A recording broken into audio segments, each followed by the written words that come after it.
Bismillahirrahmanirrahim. Alhamdulillahirabbil alamin. Allahumma shalli wa sallim ala sayyidina Muhammadin wa ala alihi wa ashabihi ajma'in. Assalamualaikum warahmatullahi wabarakatuh.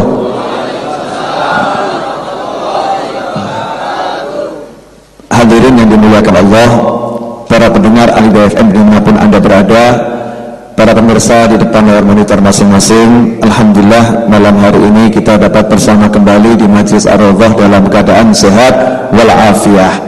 Insyaallah pertemuan kita ini pertemuan yang diberkati oleh Allah.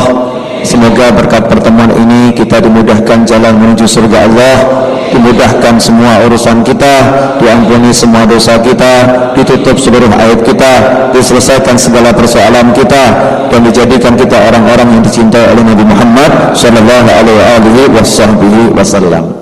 Hadirin yang dimuliakan Allah, insyaallah 1 jam kita akan membahas tentang khusus malam hari ini. Ya, saya lagi tulis di tabloid untuk edisi 3. Edisi 3 mungkin besok sudah terbit, mungkin insyaallah ya. Judulnya Dahsyatnya Sholawat. Ya, dahsyatnya sholawat. Saya mencanangkan sebuah program untuk diri saya, keluarga saya, teman-teman saya, sahabat saya, dan semua yang hadir di Majlis Ar-Rawdah yang mau ikut. Yang mau ikut ya, program tersebut wajib buat diri kita sendiri. One day 1000 of salawat. Ya, one day 1000 of salawat. Sehari 1000 salawat. 3S ya. Sehari 1000 salawat. Mungkin dengar kata 1000 berat gitu ya. 1 hari 1000. Ya, seakan-akan itu jumlah yang sangat banyak atau besar. Padahal angka 1000 itu sangat sedikit ya. Seorang ulama itu 1 hari disebutkan beliau sholawat pada Rasul SAW 1 hari sebanyak 40.000 sholawat. Syekh Ahmad Az-Zawawi arba'ina alfa sholatin, 1 hari beliau sholawat 40.000 kali kepada Nabi Muhammad sallallahu alaihi wasallam. Kalau 1 hari Syekh Ahmad Az-Zawawi bisa sholawat sebanyak 40.000 kali, kira-kira kalau kita sholawat 1000 kali itu banyak atau sedikit? Sangat sedikit. Ada yang nanya, kok bisa ya? Kok bisa 24 jam sholawat sebanyak itu? Ya seakan-akan nggak masuk akal. Nanti akan saya jelaskan bagaimana kok bisa. Nah, karena saya mengajak semuanya seumur hidup mengamalkan 1 hari sholawat 1000 kali, maka saya akan menjelaskan tentang sebagian dari keutamaan sholawat dan kebesaran sholawat yang saya pahami. Insya Allah apa yang disampaikan malam hari ini bisa menyemangati diri kita untuk lebih mencintai Nabi Muhammad sallallahu alaihi wasallam. Saya mau nanya sama yang hadir di sini, kalau Anda cinta pada seseorang, senang nyebut namanya atau jarang nyebut namanya? Sering ya? Sering nyebut namanya. Kalau cinta pada suatu akan sering nyebut namanya. Contoh, yang cinta bola itu kalau asyik sama klub bola tertentu, kalau duduk sama orang yang diomongkan klub bola itu atau klub bola yang lain? Untuk klub bola yang dicintai. Yang doyan makan bakso, hobi makan bakso, kumpul sama temennya yang diobrolkan cuman bakso. Yang memang itu hobinya main futsal, kumpul dengan siapapun yang diomongkan cuman futsal. Nah, kalau kita ngaku cinta pada Rasul Muhammad SAW, kira-kira orang yang cinta sama Rasul itu ciri-cirinya kelihatan apa itu? Sering menyebut nama beliau SAW. Kalau ada orang ngaku cinta sama Rasul SAW tapi jarang menyebut nama Rasul SAW, kira-kira cintanya diragukan atau dikukuhkan? Cintanya diragukan. Kalau ada orang ngaku cinta Rasul SAW, kemudian ketika nama Rasul SAW disebutkan hatinya tidak bergetar, kira-kira cintanya itu palsu atau beneran? Contoh, boleh saya kasih contoh. Fulan jatuh cinta dengan Fulana. Tidak saya kasih contoh pakai nama, banyak yang protes. Ya, saya kasih contoh, fulan jatuh cinta dengan fulana. Si Polan ini lagi duduk dengan teman-temannya, tiba-tiba salah seorang temannya nyebut fulana, namanya disebut fulana. Maka si Polan yang jatuh cinta dengan fulana tadi, ketika nama fulana disebut, hatinya berdesir enggak? Berdesir kan? Kemudian wajahnya timbul perubahan enggak? Ya timbul perubahan, memerah, malu. Temannya langsung bilang, "Kowe ini ngopo to? Oh, aku mau nyebut jenenge kok salah tingkah, salting." Ya, saya cuma nyebut namanya kok kamu jadi salah tingkah. Semakin malu. Kamu senang sama dia? Ora, aku ora. Disebut lagi namanya, semakin kelihatan. Itu si Polan yang jatuh cinta dengan fulana. Nah ini ada orang ngaku cinta kepada Nabi Muhammad SAW, tapi disebutkan namanya Rasul Muhammad SAW, hatinya tidak ada perubahan, hatinya tidak ada respon, tubuhnya itu nggak menyambut, ya tidak menyambut sebutan Nabi Muhammad SAW. Karena itu sampai-sampai malaikat Jibril alaihi salam mengucapkan doa yang menakutkan. Ya, malaikat Jibril alaihissalam itu mengucapkan doa yang sangat menakutkan, yaitu ketika Nabi SAW naik, melangkahkan kakinya naik mimbar. Langkah yang pertama tiba-tiba Rasul mengucapkan amin. Langkah yang kedua Rasul mengucapkan amin. Langkah yang ketiga Rasul mengucapkan amin. Maka sahabat juga heran, gak ada yang doa kok Rasul mengucapkan amin. Dari sini para ulama menyatakan berarti mengaminkan doa itu kebiasaan para sahabat. Ya, mengaminkan doa kebiasaan para sahabat. Ada yang berdoa, ada yang mengaminkan, itu kebiasaan para sahabat. Kenapa? Buktinya mereka heran, kok ini ada amin gak ada yang doa. Ada amin tapi nggak ada yang doa. Berarti biasanya ada yang doa, kemudian ada yang mengaminkan. Maka selesai ceramah Rasul ditanya SAW, "Ya Rasulullah, tadi panjenengan naik mimbar mengucapkan amin, amin, amin, padahal nggak ada yang doa." Maka Rasul bersabda SAW yang artinya, "Sesungguhnya tadi malaikat Jibril mendatangiku ketika aku langkahkan kaki yang pertama. Malaikat Jibril berkata, 'Wahai Rasul SAW,' ya, itu ada 3 kan ya. Salah satunya, jika ada seseorang yang disebutkan namamu SAW, kemudian dia enggan untuk bersalawat kepadamu SAW, maka semoga Allah menjauhkan dari rahmatnya. Ucapkan amin." Itu perintah malaikat Jibril pada Rasulullah. Didoakan oleh malaikat Jibril siapa yang disebut Rasul Muhammad SAW, kemudian bibirnya enggak menggerakkan sholawat, hatinya tidak bergerak sholawat, didoakan jauh dari rahmat Allah. Artinya didoakan masuk neraka. Ini panjenengan kok diam semua tapi enggak sholawat? Allahumma shalli wa sallim wa barik alaihi. Jadi biasakan kalau nama Rasul disebut sallallahu alaihi wasallam, enggak usah diperintah. Begitu disebut Rasul sallallahu alaihi wasallam, Nabi Muhammad sallallahu alaihi wasallam, memang seperti itu umat Islam. Ditunjukkan kebanggaannya pada Rasulullah SAW, ditunjukkan rasa cintanya kepada Rasul Muhammad SAW. Cinta itu dilahirkan, cinta bukan disembunyikan.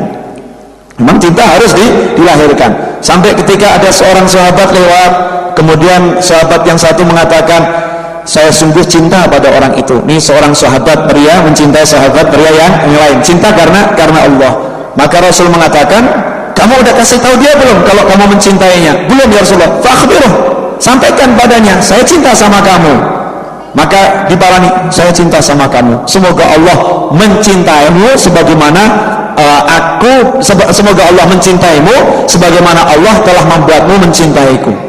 Jadi orang yang jatuh cinta memang harus dilahirkan. Nah, hadirin yang dimuliakan Allah Ta'ala, kalau kita ngaku cinta sama Rasulullah SAW, kemudian kita itu enggan bersolawat, kira-kira pantas nggak disebut kekasih? Gak pantas ya? Gak pantas. Nah, insya Allah ini 1 jam kurang lebih kita akan ngobrol tentang sholawat. Mau enggak? Ini kok diem semua nih, kelihatan tegang gitu ya. Ini tegang atau khusyuk? Bedanya khusyuk sama tegang apa ya? Ya, orang khusyuk itu nyantai. Kalau orang tegang nggak khusyuk.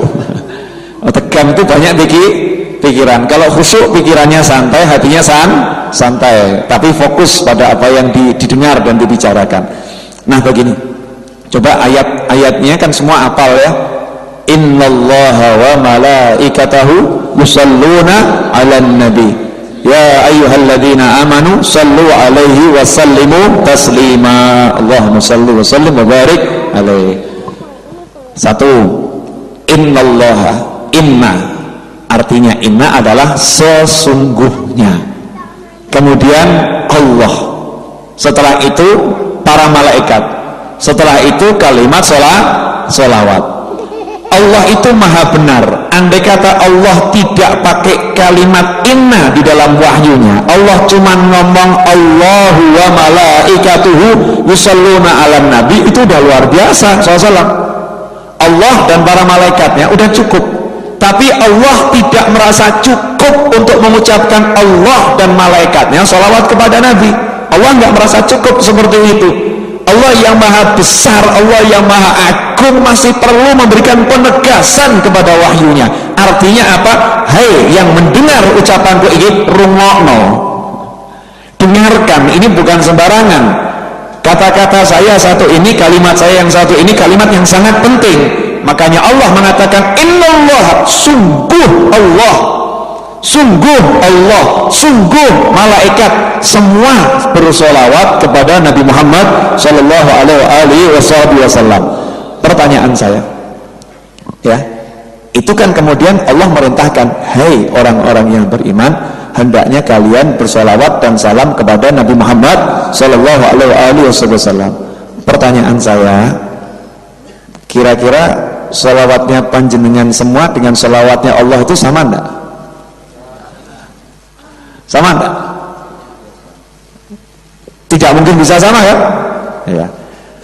Sholawat kita dengan sholawat malaikat kira-kira sama enggak? Enggak mungkin sama kan? Nah, terus Allah merintahkan kita sholawat pada Rasul Muhammad SAW. Gimana caranya? Kalian sholawat pada Nabi. Arti sholawat itu doakan Nabi. Maka sahabat bingung waktu itu. Kalau mengucapkan salam mereka paham Assalamualaikum, tapi disuruh mendoakan Nabi, doakan apa ini? Ya, sallu alaihi wasallimu taslima. Bingung mereka, maka mereka mendatangi Nabi Muhammad SAW. Ya Rasulullah, kalau mengucap salam kami ngerti, lah kalau sholawat bagaimana? Mendoakan anda ini doa yang bagaimana? Maka Rasul bersabda SAW, qulu, ucapkanlah Allahumma sholli ala Muhammadin wa ala ali Muhammadin kama shallaita ala Ibrahim wa ala ali Ibrahim ila akhirih. Ucapkanlah ya Allah, bersolawatlah kamu kepada Nabi Muhammad SAW. Pertanyaan, tadi yang diperintah solawat siapa? Orang-orang yang beriman. Kemudian kita orang yang beriman disuruh solawat. Rasul mengajarinya solawatnya bagaimana? Ya Allah, sholawatlah engkau kepada Nabi. Ini lucu gak? Allahumma artinya ya Allah, sholli artinya bersolawatlah engkau. Allahumma sholli ala Sayyidina Muhammad. Ya Allah, bersolawatlah engkau kepada Sayyidina Muhammad SAW. Pertanyaan saya, tadi yang disuruh sholawat siapa? Kita semua kan? Disuruh sholawat. Saat kita bingung caranya sholawat, ngadep Kanjeng Nabi. Kemudian nanya Kanjeng Nabi SAW, gimana caranya sholawat? Nabi ngajari, ucapkanlah ya Allah, bersolawatlah engkau kepada Nabi Muhammad SAW. Terus kita pernah sholawat atau nggak pernah sholawat? Siapa yang sholawat? Allah. Karena Allah sudah mengatakan innallaha, sesungguhnya Allah senantiasa bersolawat kepada Nabi. Maka terbukti ketika kita bersolawat itu Allah bersolawat kepada Nabi Muhammad Muhammad sallallahu alaihi wasallam. Karena sholawat itu adalah doa. Kita minta kepada Allah, ya Allah, Engkau yang sholawat pada Nabi. Kenapa seperti itu? Karena Rasul mengajarkan kepada kita semua, tidak ada satu makhluk Allah yang bisa melaksanakan perintah Allah untuk bersolawat kepada Nabi seperti yang dimau Allah kecuali Allah sendiri. Belum paham? Salawat pada Nabi artinya muliakan Nabi, doakan Nabi, agungkan Nabi, tinggikan derajat Nabi, dan seterusnya dan seterusnya. As-sana wa ta'zim wa du'a dan lain sebagainya. Nah sekarang kita disuruh muliakan, memuji, mengagungkan. Mampu tidak kira-kira? Seperti yang dimau Allah? Tidak mampu. Karena nggak mampu, maka Rasul mengajarkannya, silahkan kamu minta saja sama Allah, biar Allah yang memuliakan aku, memuji aku, meninggikan derajatku, dan mendoakan aku. Makanya ucapan sholawat, ya Allah, hendaknya Engkau yang bersolawat kepada Nabi SAW. Pernah merenungkan begini belum? Belum. Jadi kalau panjenengan sholawat, rumangsa panjenengan yang sholawat. Iya. Ya, keliru atau betul? Gaya nih. Aku sholawat. Apa arti sholawat kita? Ya, kemudian kalau kita sholawat, ya rumangsone ya, yang kita sudah berjasa pada Nabi gitu kan, udah amal soleh, sudah amal soleh. Kita menghasilkan sesuatu. Lalu yang sholawat itu Allah, bukan kita. Kita minta sama Allah, tolong ya Allah Engkau sholawat. Nah, ini yang kerja siapa? Makanya urusan sholawat itu pakai fi'il mudhari min af'alillah. Sholawat itu merupakan bagian daripada fi'lullah, perbuatannya Allah, dan perbuatan Allah yang tanpa henti, yang sifatnya qadim, dari dulu dan sampai kapanpun Allah tidak akan pernah berhenti bersolawat pada Nabi Muhammad sallallahu alaihi wasallam. Nah mungkin sedikit saya ulangi, kemarin saya sampaikan di beberapa majelis, cuman kan di rumah ini belum ya, belum. Ada yang mungkin nanya begini, itu yang suka sholawatan itu terlampau, itu overacting katanya, overacting muji Nabi, overacting sholawat pada Nabi. Sholawat itu nggak usah banyak-banyak, ya sholawat nggak usah banyak. Sholawat itu cukup di atahiyat, itu sudah sholawat, ya nggak usah sholawat yang lain. Mungkin ada yang komentar begitu. Ya coba kita apa namanya, dengarkan dulu komentar-komentar orang yang mungkin belum paham, ya, agar kita bisa menjelaskan sebetulnya bagaimana. Ada lagi yang ngomong, mosok muliakan Nabi kok lebih dari muliakan Allah? Muliakan Nabi lebih dari muliakan Allah. Hidup kok sholawat, daripada sholawat lembut genah tasbih, subhanallah subhanallah, itu kan muliakan Allah. Kenapa tasbihnya sedikit kok sholawatnya kebanyakan?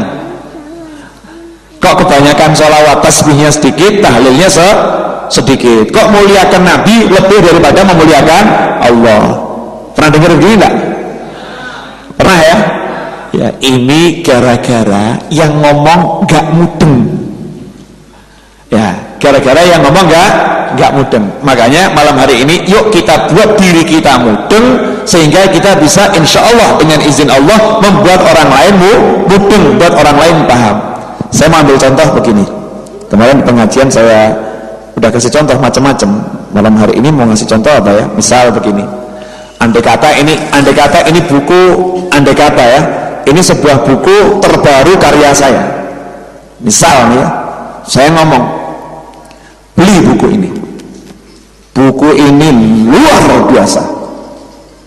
Ya, beli buku ini. Buku ini luar biasa. Saya senang dengan buku ini. Saya cinta dengan buku ini. Buku ini merupakan apa yang dicari ada semuanya. Saya mau nanya, ini buku karya saya yang nulis. Saya yang nulis. Saya ngomong beli buku ini luar biasa, buku ini hebat, saya senang dengan buku ini. Sebetulnya yang saya puji diri saya atau bukunya? Coba direnungkan. Saya yang nulis buku ini, saya yang menerbitkan buku ini, ya, saya yang ngedit buku ini, Kemudian saya ngomong, beli buku ini buku terhebat saya, buku ini buku terbaik saya, semua yang dicari ada di buku ini, beli buku ini. Kira-kira yang saya puji bukunya atau sayanya? Sayanya. Orang pasti ngomong, orang itu ya terlalu muji dirinya sendiri. Betul kan? Muji dirinya sendiri. Sekarang saya mau nanya, Nabi Muhammad SAW itu makhluk atau bukan makhluk? Makhluk artinya ciptaan. Ciptaan siapa? Ciptaannya Allah. Ciptaan Allah yang biasa atau yang paling baik? Yang paling baik. Semua ciptaan Allah luar biasa, tapi ini ciptaan Allah yang paling luar biasa. Siapa yang ngomong? Yang ngomong adalah Allah sendiri. Kenapa ciptaan Allah yang mulia ini, Nabi Muhammad SAW, menjadi luar biasa? Karena Allah menciptakannya dengan cahayanya.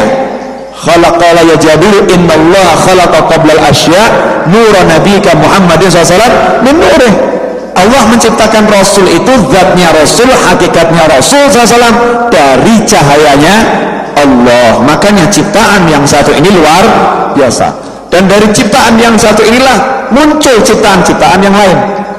Sumbernya semua ciptaan Allah adalah Nabi Muhammad SAW. Nah, Allah kemudian mengagumi kemampuannya menciptakan Nabi Muhammad SAW. Allah mengagumi kemampuannya membuat Rasul itu seindah mungkin.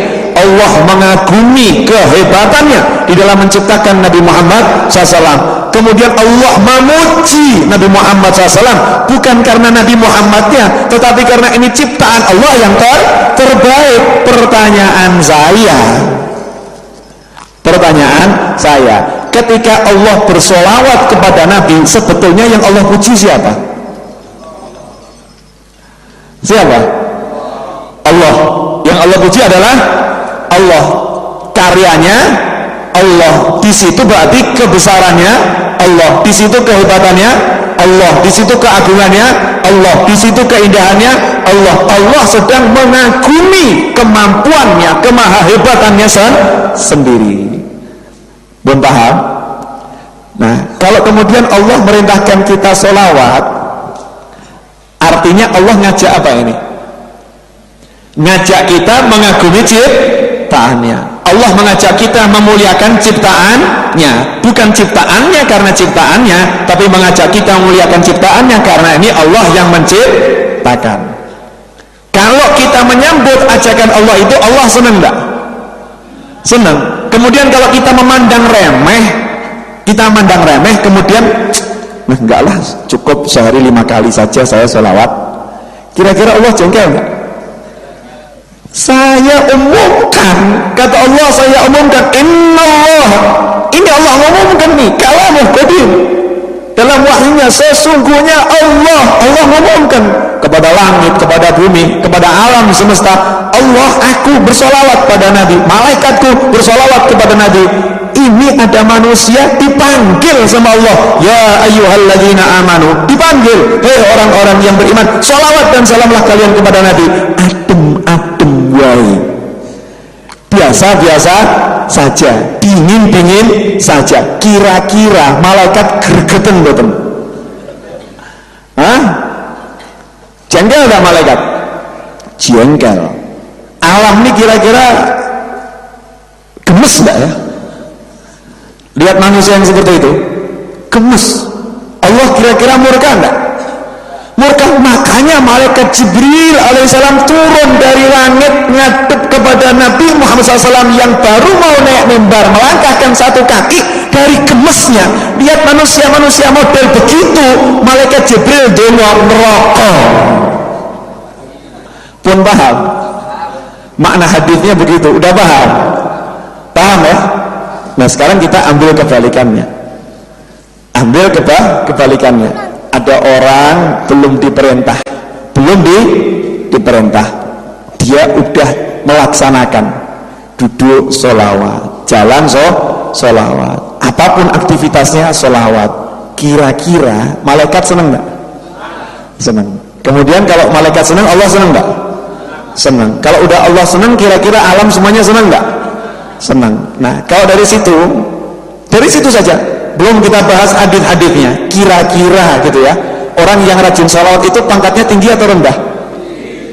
Nah, panjenengan pengen banyak sholawat atau sedikit sholawat? Gampang ya ngajak orang sholawat ya. Pengen banyak atau sedikit? Betul. 1 hari 1000 sanggup? Mesti pakai insya Allah. Masya Allah. Insya Allah itu artinya jika dikehendaki oleh Allah. Kita banyak sholawat bukan cuma dikehendaki, diperintah sama Allah. Kok mesti pakai insya Allah? Kurang ajar men. Bawa nama Allah buat bela diri. Insya Allah. Cepat Allah perintah. Ya ayyuhalladzina amanu shollu alaihi wasallimu taslima. Allahumma sholli wa sallim alaihi. Kita masih ngomong insya Allah. Malaikatnya gemes gini piye to ya. 1000 itu sedikit, tidak ada banyak. Benar enggak banyak 1000? Teman-teman saya yang udah meraktekan semua komentar, ternyata Ustadz Fal 1000 itu cuman sebentar. Ada yang tadinya 1 jam udah naik jadi 45 menit. Semakin diamalkan nanti semakin dilipat. Sayyid Abdul Aziz Ad-Dabbagh rahimahullah, beliau itu pernah berkata dalam kitabnya Al-Ibris, dulu saya itu kalau ngamalkan wirid saya dari pagi sampai mau maghrib tidak gerak, dari pagi sampai maghrib baca terus, maghrib baru selesai. Saya jalani terus, subhanallah, dilipat sama Allah waktu, sehingga wirid yang tadi dari mulai pagi sampai maghrib bisa dari pagi sampai asar. Saya jalankan terus sama Allah, dilipat lagi waktu dari pagi sampai zuhur, sehingga sekarang saya jalankan dari habis sholat subuh, matahari belum terbit sudah selesai wirid saya. Yang dibaca sama, tadinya waktunya dari subuh sampai maghrib, akhirnya cuman dari habis subuh sampai sebelum matahari terbit udah selesai. Kenapa? Karena lisan ini kalau udah sering dipakai, kemudian dia kerjasama dengan hati, maka nanti lisannya dituntun sama hati. Kalau udah lisannya dituntun sama hati, ngucap ya Latif 1000 kali itu enteng. Al-Habib Umar Al-Muhdhar radhiyallahu ta'ala anhu, beliau mengatakan dalam satu tarikan nafas saya bisa mengucapkan ya, satu tarikan nafas kemudian dihembuskan, itu bisa mengucapkan ya Latif sebanyak 1000 kali. Kita kira-kira berapa kali ya? Kok bisa? Ya karena memang hidupnya latihan, hidupnya mujahadah. Lah kita ini latihannya cuman, betul nggak? Wah hebat sekali dia, dalam 1 menit bisa ngerokok 5 batang. Hebat nggak itu? Hebat kan? Hebat, karena hidupnya latihan ngerokok. Cuman saya suruh ngerokok 1 menit 1 batang nggak rampung-rampung. Watuk dulu ya kan, udah pernah ngerokok ya. Ini semua karena kebiasaan, karena perjuangan, akhirnya nanti bisa insya Allah dengan izin Allah Ta'ala. Hadirin yang dimuliakan Allah Ta'ala, baru setengah jam, tenang, masih ada setengah jam. Ini baru prolog ya, belum nyebut hadis tentang keutamaan sholawat. Udah semangat belum? Sudah? Ya, jadi nggak usah dilanjutkan ya. Udah cukup, yang penting kan dapat semangatnya. Ya, saya akan ungkapkan sedikit lagi itu ya, rahasia di balik sholawat ini, rahasia di balik sholawat. Saya masih ingat hari Ahad ketika di Umah Sinten ya, Ustadz Yusuf Mansur itu mau bahas tentang sholawat. Beliau sempat minta saya untuk berangkat Jakarta untuk juga menjadi salah satu narasumber mengungkap masalah sholawat. Cuman waktunya yang saya nggak bisa, jadwalnya penuh. Itu sedikit Ustadz Yusuf Mansur nanya begini, kalau panjenengan wudhu, kira-kira Allah wudhu nggak ya? Ya kan? Allah merintahkan kita wudhu, tapi Allah wudhu nggak? Enggak. Allah merintahkan kita sholat, tapi Allah sholat enggak? Enggak. Allah merintahkan kita haji, Allah haji enggak? Enggak. Enggak ya? Tapi kalau sholawat, Allah belum merintah, Allah udah ngomong aku sholawat. Karena Allah udah ngomong aku sholawat. Dari sini saja kira-kira, ya dari sini saja kira-kira kalau kita renungkan, sholawat ini keutamaannya seperti apa ya? Bisa diukur nggak kira-kira? Tidak mungkin